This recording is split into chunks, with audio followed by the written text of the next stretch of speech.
متى فقد أوتي خيرا كثيرا أشهد أن لا إله إلا الله وأشهد أن محمدا عبده ورسوله اللهم صل على أفضل خلقك سيدنا محمد وعلى آله وأصحابه أجمعين أما بعد.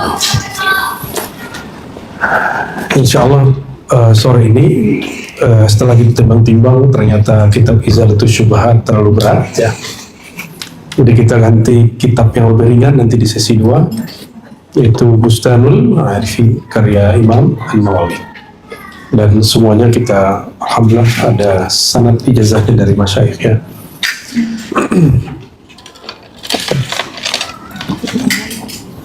Pada sesi pertama ini kita akan mengkaji Tabaqat Sufiyah karya Imam Al-Arif Billah Al-Hafiz Abi Abdurrahman As-Sulami ya.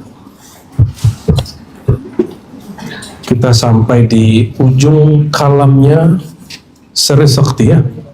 Masih apa sekarang? Halaman 21? Baik.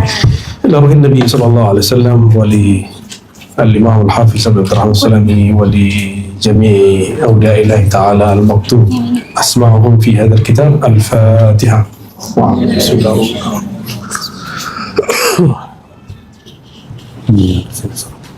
صراط الذين أنعمت عليهم غير المغضوب عليهم ولا الضالين. Qala, berkata Imam Sariskati. Jadi ini sesi keduanya, jadi dikasih tanda nanti oleh teman-teman ribat ya.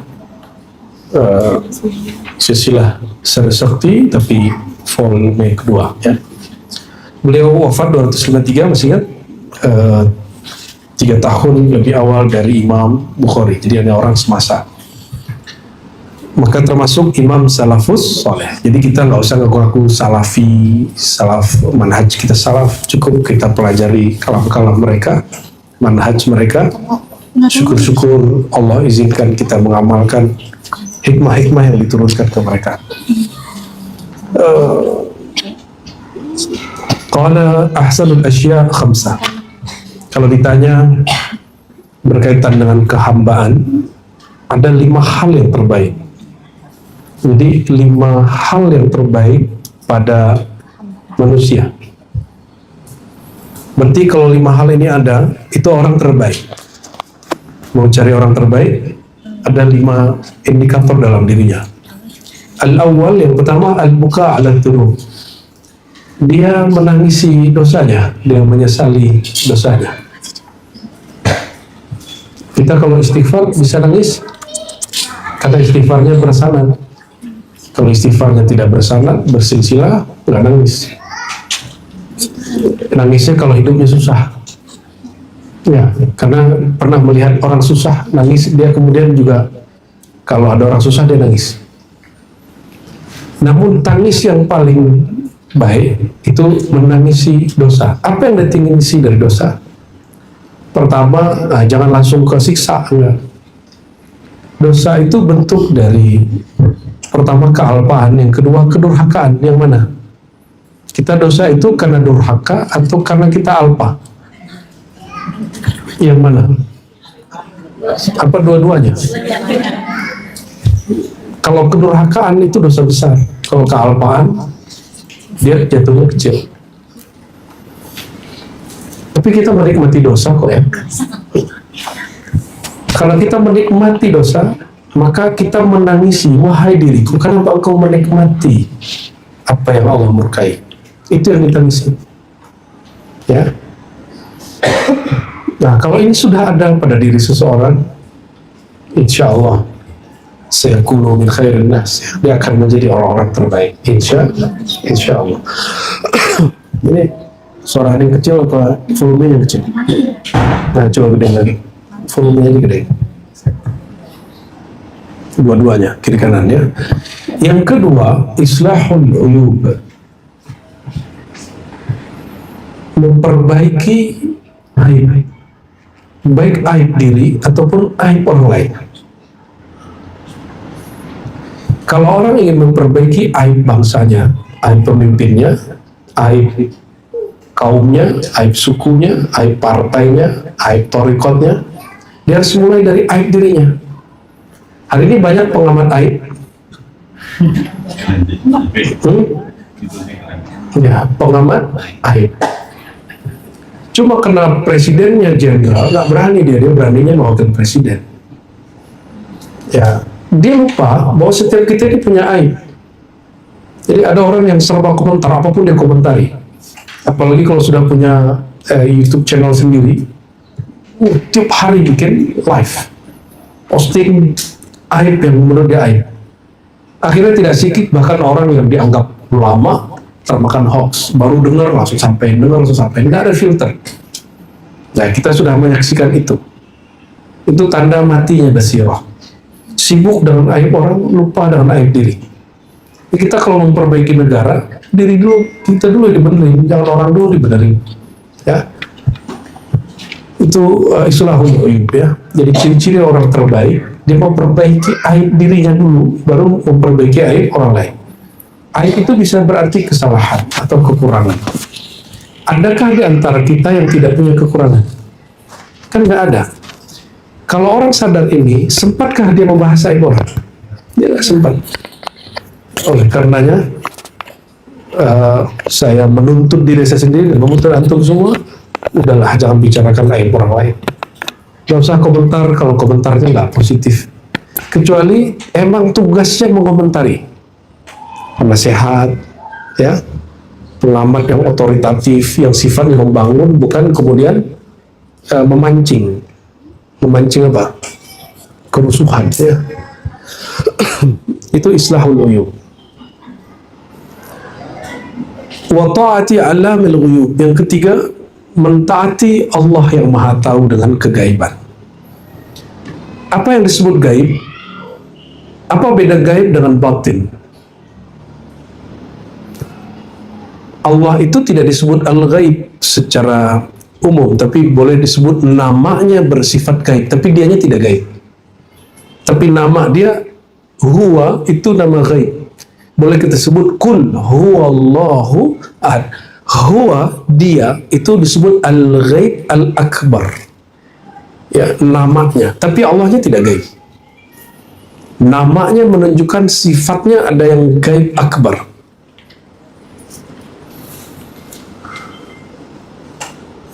Allah itu juga menyebut dirinya zahir, huwal awwalu wal akhiru wal zahiru wal batin, tapi dia tidak menyebut dirinya gaib. Tapi nama dirinya betul ada al-ghaib. Apa bedanya gaib dengan batin? Ini kayaknya Bu Yasfi yang bisa jawab itu. Apa bedanya, Bu? Gaib?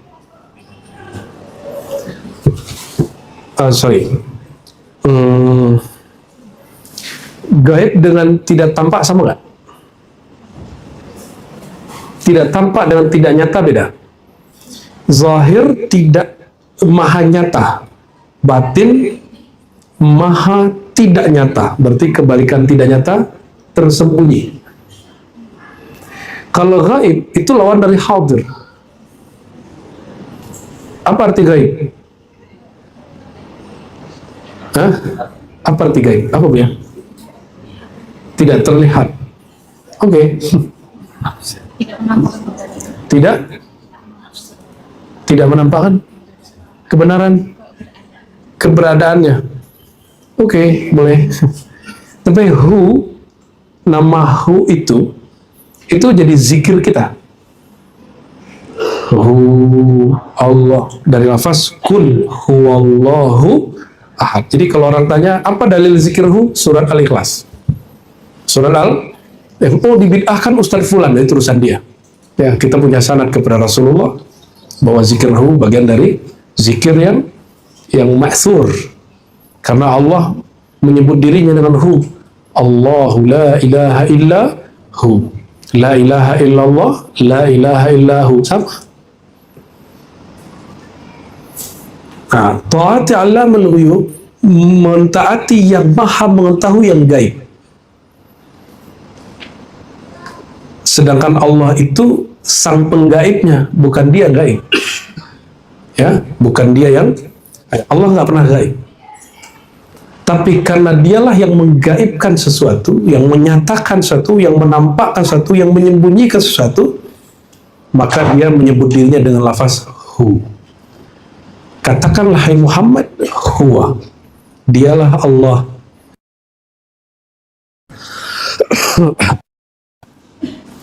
Ya, taat kepada yang maha mengetahui kegaiban, inilah pilar ketiga orang terbaik. Ya. Wajila ar-rain minal qulub. Wajila ar-rain. Apa arti jila?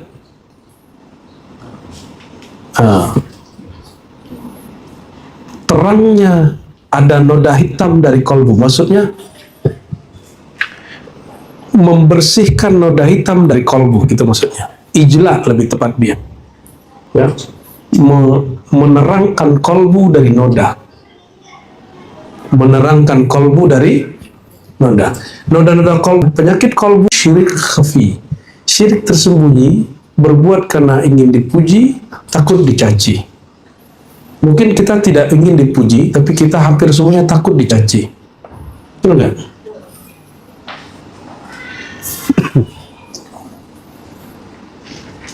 Ketika orang di samping kirinya atau orang dekatnya dicaci, dia takut dicaci, maka dia akan melakukan proses penyelamatan diri. Itulah teman pengkhianat. Jika dia murid pengkhianat. Tapi teman sejati, kalau kawannya bermasalah, dia bukan sembunyi, dia malah membantu untuk membelanya, menutup aibnya, memperbaiki keadaannya. Ya, selama ini kalau berteman, berkawan, cari yang begitu. Kalau berguru, cari yang begitu.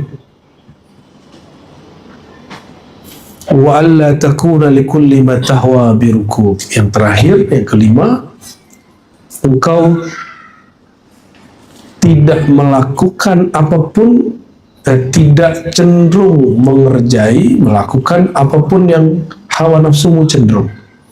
Maksudnya, jangan berbuat berdasarkan hawa, berdasarkan keinginan nafsu, tapi berbuatlah dengan keinginan kolbu.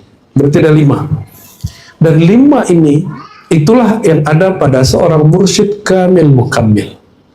Mursyid yang sempurna, disempurnakan oleh Allah SWT, karena dia menangisi dosanya, dan bisa bikin orang nangis, menangisi rasanya. Dia tidak sibuk mempersoalkan aib orang, tapi dia memperbaiki aib dirinya sebelum memperbaiki aib orang. Jadi kapan istighfar kita bisa berefek kepada orang? Kalau istighfar itu ngefek ke kalbu kita sendiri. Kapan kalam kita berefek ke kalam orang, ke sama pendengaran orang? Kalau kalam kita juga jadi bahan pikiran kita sendiri. Gitu. Nah, semoga guru-guru ribat diberikan kesempurnaan ini, amin ya rabbal alamin. Dan semua yang ngaji di ribat, Allah berikan 5 kebaikan ini, amin ya rabbal alamin. Kita nggak boleh mengklaim ketika kita berharap, ya. Berharap semoga Allah memudahkan. Arba'atu asya la yaskun fil qalbi ma'aha ghairuha. Ada 4 hal yang kalau udah masuk di kolbu, maka 4 hal ini akan menghapus keburukan selainnya. Coba cek, adakah hal itu di kolbu kita? 1, ya. Al-khauf minallahi wahdah, ini salah cetaknya, wajdah di sini. Rasa waspada, diperhatikan Allah. Kalau bahasa ceramahnya takut kepada Allah. Saya tidak suka bahasa itu, saya lebih senang bahasa waspada terhadap pengawasan Allah. Allah pernah lalai? Allah nggak pernah lalai. Kalau guru bisa lalai, guru bisa lalai, orang tua bisa lalai, polisi bisa lalai, KPK bisa lalai, Allah nggak pernah bisa lalai. Seandainya selamat dari hukum dunia, selamatkah dia dari hukum Allah? Nggak selamat. Jadi jangan kemudian terlalu mengeluh. Kenapa di negara kita gini-gini mulu? Kenapa banyak koruptor? Nggak usah begitu. Itu namanya benturin kepala dengan nasib. Itu ciri-ciri orang nggak beres hatinya. Ya, udah perbaiki aja diri kita. Siapa tahu orang-orang kalau kita mulai perbaiki diri, kalau Allah cloning orang kayak gitu, ntar tambah banyak. Ya, insya Insya Allah. Yang kedua, warraja lillah. Ini harus seimbang. Rasa harap kepada kasih sayang Allah. Waspada terhadap pengawasan Allah yang maha tegas, maha perkasa, maha membalas, tapi di baliknya juga harus ada harapan. Jangan terlalu takut, jangan terlalu waspada, tapi nggak ada rasa harap. Orang begini nanti hidupnya penuh ketakutan. Jadinya beragama, agama ketakutan. Nah, kebanyakan orang, dia belajar itu basicnya diancam. Kamu kalau nggak sholat, kamu nanti disiksa, gitu. Tapi jarang yang mengajarkan dengan cara yang sebaliknya. Akhirnya jika orang ini jadi ustadz, si anaknya jadi ustadz, dia ustadz tukang ancam. Jadi panitia neraka jadinya. Banyak nggak begini hari ini? Ada orang diganggu dikit ngomong, kamu kalau ganggu saya ntar disiksa Allah loh. Dia ini siapanya Allah, sehingga berani ngancam orang kalau dia merasa terancam. Wal hubbu lillahi wahdah wal unsu billahi wahdah. Dua lagi. Rasa cinta kepada Allah saja. Jadi terus ke pasangan apa? Mencintai pasangan itu dalam rangka mencintai Allah baru boleh. Kalau nggak haram. Itu syirik. Karena makna ilah itu mahabbah. Dari kata walah, al-ilah yana al-mahbub al-maqsud. La mahbuba wa la maqsuda bihaqqin illallah. Tiada yang betul-betul dicinta, dituju kecuali Allah. Maka mulai detik ini coba mulai kolbunya disterilin dulu, ya, cenderungnya kemana, bersih-bersihin dulu lah. Setelah dibersihkan dengan istighfar taubat, baru dimasukkan lafaz la ilaha illallah. Itu rahasianya kenapa sebelum talqin mesti zikir dulu ya hayyu ya, untuk mantik kolbunya supaya dia sadar sesegera mungkin. Gitu. Nah, bagaimana cara menumbuhkan cinta? Orang cinta dengan menyebut atau dengan mengenal? Jumpa tapi belum kenal. Bisa nggak? Kalau dia jumpa dia nggak tahu kalau itu siapa. Maka al-ma'rifatu aslul hubbi. Bermakrifat, mengaji ilmu tentang Allah, zat Allah, nama Allah, sifat Allah, af'al Allah, asmaul husna, itu jadi basic orang cinta kepada Allah. Maka siapa yang kenal Allah dengan makrifat kepada nama, sifat, zatnya, itu cintanya permanen, gak akan habis. Tapi kalau cintanya kepada Allah berdasarkan kejadian peristiwa, emang terbukti sholawat 4.444 kali itu membuat rezeki saya lancar. Saya betul-betul percaya. Orang begini nggak masuk. Dia cintanya bermahar. Cintanya masih bersyarat. Belum betul-betul cinta kepada Allah Subhanahu. Nah, dan jangan minta pasangannya begitu. Ya, yang boleh begitu cuma ke Allah. Yang cinta tanpa syarat itu hanya ke Allah. Tapi dalam rangka mencintai Allah bersama-sama dengan pasangan, itu disebut al-hubbu fillah. Uhibbuka fillah, kan kita sering gitu ya. Buya Asfi Gombal tuh ya. Uhibbuka fillah, uhibbuki fillah. Aku mencintaimu karena Allah gitu ya. Itu terjemahannya keliru. Fillah, apa arti fillah? Fillah itu habis kehendakku dalam kehendak Allah. Habis kemauanku yang nyata hanya kemauan Allah. Jika kita berdua menginginkan suatu, Allah menginginkan yang lain, maka keinginan Allah itu disebut al-hubbu fillah.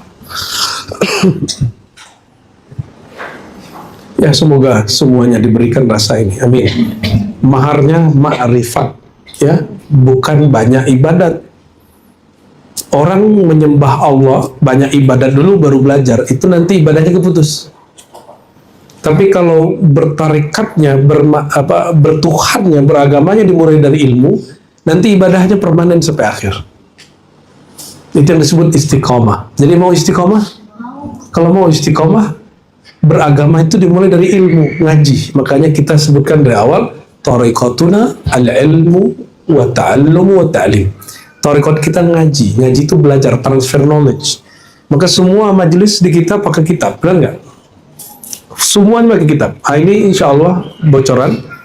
Selama ini kita maulid pakai maulid Habsyi, itu bagus. Barzanji bagus. Diba, ya, Syaraful dan segala macam. Kita akan mencoba mempopulerkan lagi maulid yang ditulis imam-imam sufi. Seperti Syekh Salman Al-Madani, guru dia Al-Bakri, Maulana Dardiri. Ini banyak ya. Pengarang Burdah udah biasa ya. Mereka semuanya sufi-sufi juga, Habsyi itu sufi juga, tapi tidak dihitung sebagai imam turuq sufiyah, imam sufi, imam pemimpin tarekat, enggak ya. Insya Allah ini sedang digodok ya. Nanti di Jati Keramat dan di beberapa tempat kita baca maulid Salman ya. Nanti Buya Aldo yang mimpin itu bersama tim. Buya Aldo mukul-mukul gendang, mukul kepala ya. Ya. Allahumma sholli ala Muhammad. Wal unsu billahi wahdah. Dan yang kedua, hati yang lembut, jinak, mesra kepada Allah, itu uns. Maka anis ya, itu arti aslinya orang yang hatinya mesra kepada Allah. Itu arti asli dari anis, unais ya. Anas bin Malik itu, Anas itu orang yang kolbunya mesra kepada Allah Subhanahu wa Ta'ala. Ada orang cinta tapi nggak mesra, kan banyak kan ya, dingin gitu, kayak Mas Tris ya, Mas Tris ya.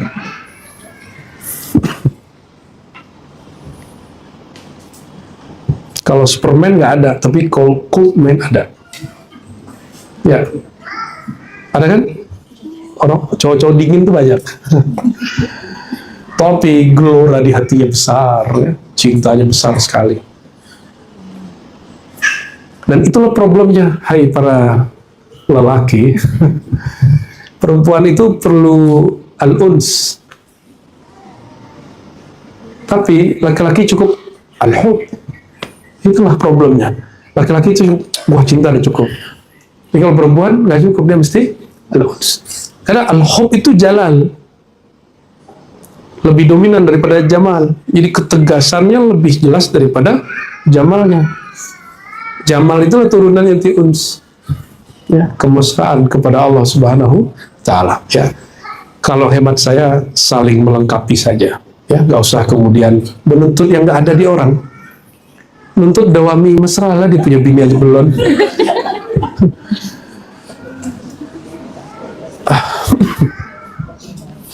Ajladun nas man malaka ghadabah.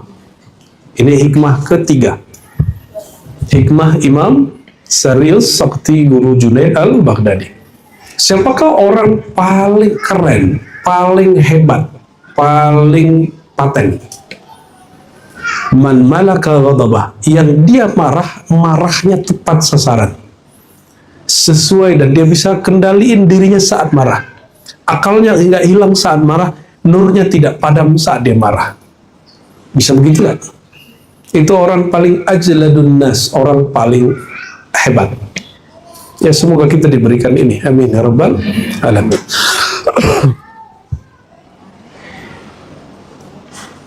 Man tazayyana, hikmah keberapa?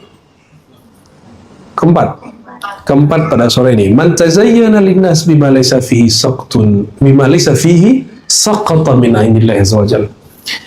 Siapa yang mempersonifikasikan dirinya, menampilkan dirinya, yang membangun karakter dirinya, padahal itu bukan dirinya. Itu maksudnya apa? Dia menampilkan kepada orang yang bukan dirinya. Itu yang disebut bermuka lebih dari satu. Tazayyan. Jadi tazayyan itu berhias. Dia bukan orang yang ahli zikir, tapi gaya-gaya ahli zikir ya. Biar kelihatan kayak sedih-sedih dikit ya, matanya dibasahin pakai air. Kalau basah dari dalam kan oke. Ya, saya menyaksikan ada yang begitu. Pemimpin majelis itu saya nyaksiin sendiri. Ya, supaya kelihatan Masya Allah ya kita barakallah. Ya, biar orang kayaknya tersentuh dengan kalimat begitu, matanya. Enggak ada kepalsuan. Kalau nangis saja. Kalau nggak usah nangis. Emang agama itu harus nangis? Atau ngaji itu harus ketawa-ketawa? Kan nggak juga. Ya, jika halnya nangis lah. Jika halnya tidak nangis, ya nggak usah nangis. Ya.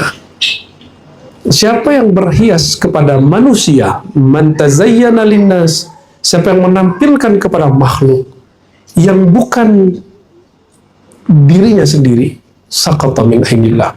Orang ini di pandangan Allah jatuh. Termasuk nggak mursyid tapi menampilkan seakan dia mursyid. Mursyid itu sederhana aja. Jadi kalau nggak dapat ijazah mursyid dari guru yang ini, carilah mursyid yang lain. Kenapa harus ngotot-ngotot? Ya, iya kan? Susah amat.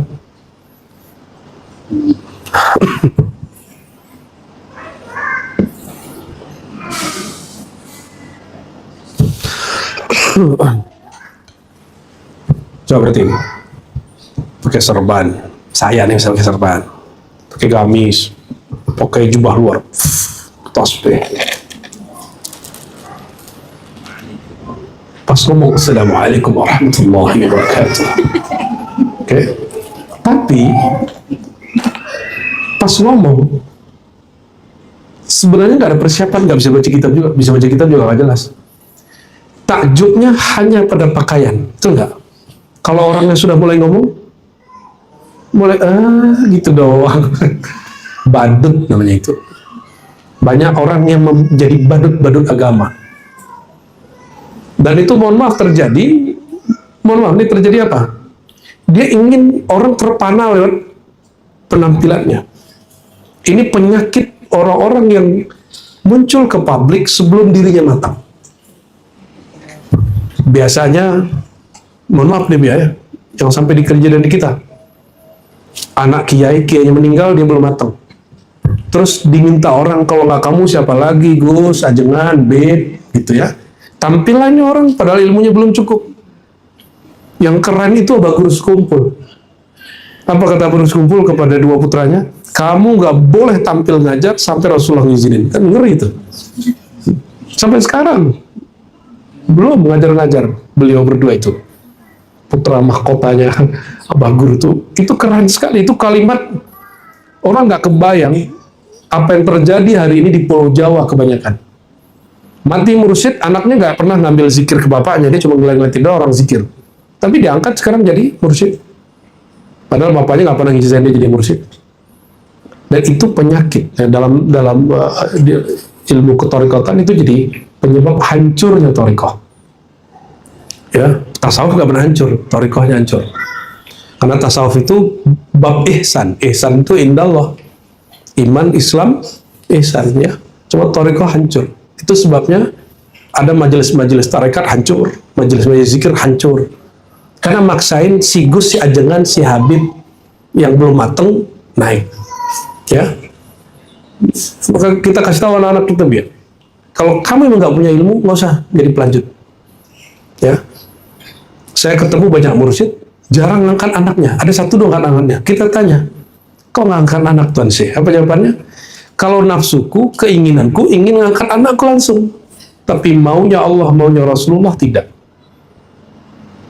Allah, Rasulullah maunya orang yang di kolbunya dan nur ilmu. Dan dia harus ridha, dia harus terima, itu anaknya atau bukan. Ya, tapi kita berdoa semoga anak-anak kita, ya, mereka diizinkan mewarisi ilmu ini. Amin ya rabbal. Rabbana hab lana min azwajina wa dzurriyyatina qurrata a'yun waj'alna lil muttaqina imama bihaqqi sayyidina al-Mustafa sallallahu alaihi wasallam.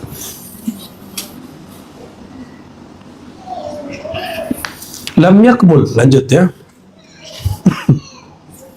La yakmul rajulun, tidaklah seseorang mencapai maqamat yang ideal, sempurna, hatta yu'thira dinahu ala syahwatihi, sehingga dia mendahulukan agamanya daripada keinginan-keinginannya. Walay yuhlika walay yahluk halaka ya yuhlik ya walay yuhlika, tidaklah seseorang hancur binasa hatta yu'thira syahwatahu ala dini. Maka kalau dibalik, kekurangan, kebinasaan, kehancuran dimulai mengedepankan syahwat daripada agama. Ya. Jadi kalau mau cek akmalur rijal, akmalun nas man kanat hawa tabi'an lima ja'a bihi Rasulullah SAW. Orang paling sempurna itu orang yang keinginannya tunduk pada keinginan Rasulullah SAW.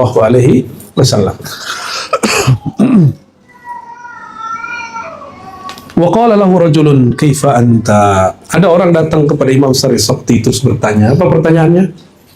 Apa keadaanmu wahai Tuan? Dijawab oleh Imam Sari Sakti dengan ungkapan syair.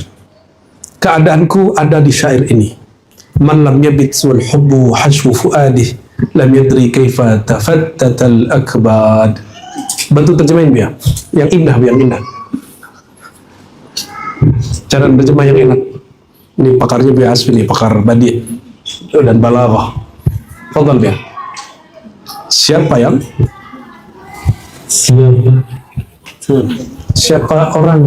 Siapa yang tidur, siapa yang tertidur namun cinta masih berada di lingkaran luar fuadnya, maka dia tidak akan tahu bagaimana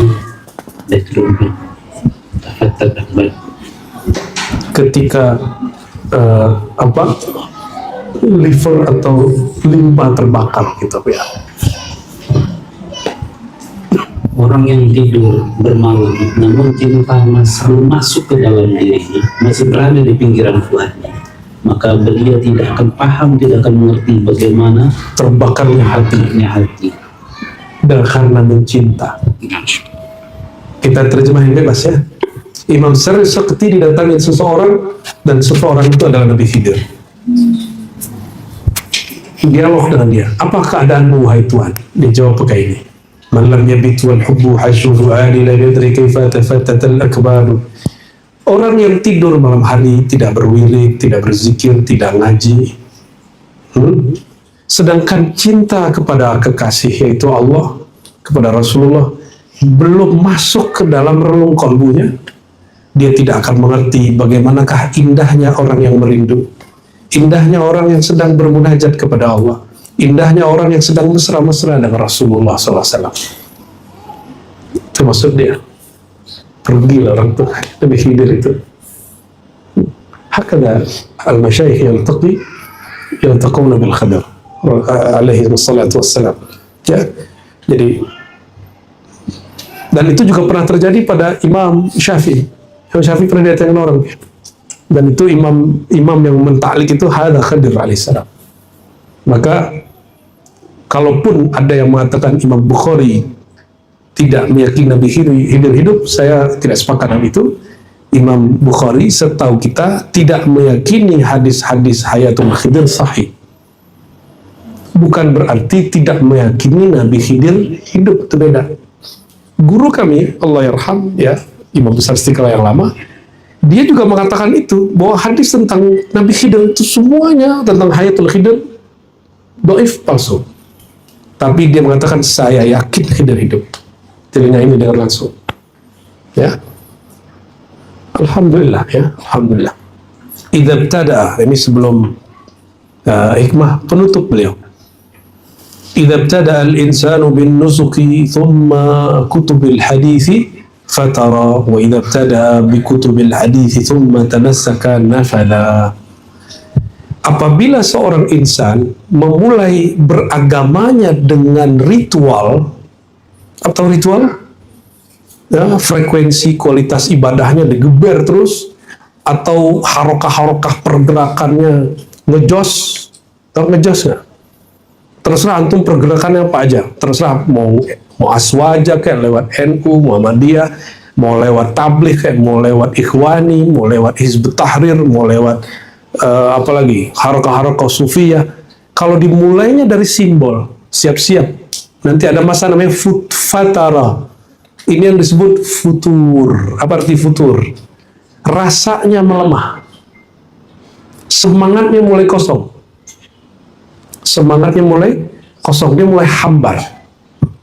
Makanya Buya Asfi sering kita kejut-kejutin waktu mikir ribet nih gini-gini aja, kita buat lagi acara. Lagi tenang-tenang kita buat lagi acara. Sekarang Buya Asfi di jalan aja, kita nggak ada live sendiri aja kan. Itu keren tuh ya. Alhamdulillahirabbil, hidup kita ini dua aja ya. Kalau nggak belajar, ngajar. Kalau nggak ngajar, belajar. Udah gitu aja dua. Di antara itu ngamalin. Jadi hidup kita dua aja. Jangan keluar dari dua garis ini. Belajar, kalau ngajar, nggak sanggup jadi guru ya jadi murid lah. Ya, antara itu menghubungkan ilmu dengan rasa, yaitu mengamalkannya. Sayyidina Ali mengatakan, lam yakun ar-rajul aliman hatta ya'mal bi ilmi. Orang alim itu disebut alim kalau dia mengamalkan ilmunya. Jadi saya nggak menghitung orang alim kalau cuma jago baca kitab. Dia mesti sampai zauq rasanya. Inilah yang dikembangkan Imam Ghazali, bahwa ilmu itu masih tembus sampai ke rasa. Ya, sampai kepada zauq. Itu dia. Jadi kalau mulai beragama itu dari simbol, nanti digeber dikit, gurunya difitnah dikit, atau ajarannya dibid'ahin dikit, fatara. Inilah nasib orang yang pindah-pindah aliran. Maksudnya saya dulu. Karena merhatiin, kayaknya yang serbanan ini nih kayaknya. Jenggotnya keren. Tahu-tahu aliran A. Ikut lagi, kalau ini jenggotan, serbanan, sarungnya jingkrang, kayaknya ini nih. Itu ikut. Ternyata enggak juga, enggak nyambung juga kalau kita. Ikut lagi kelompok yang buat khilafah-khilafahan.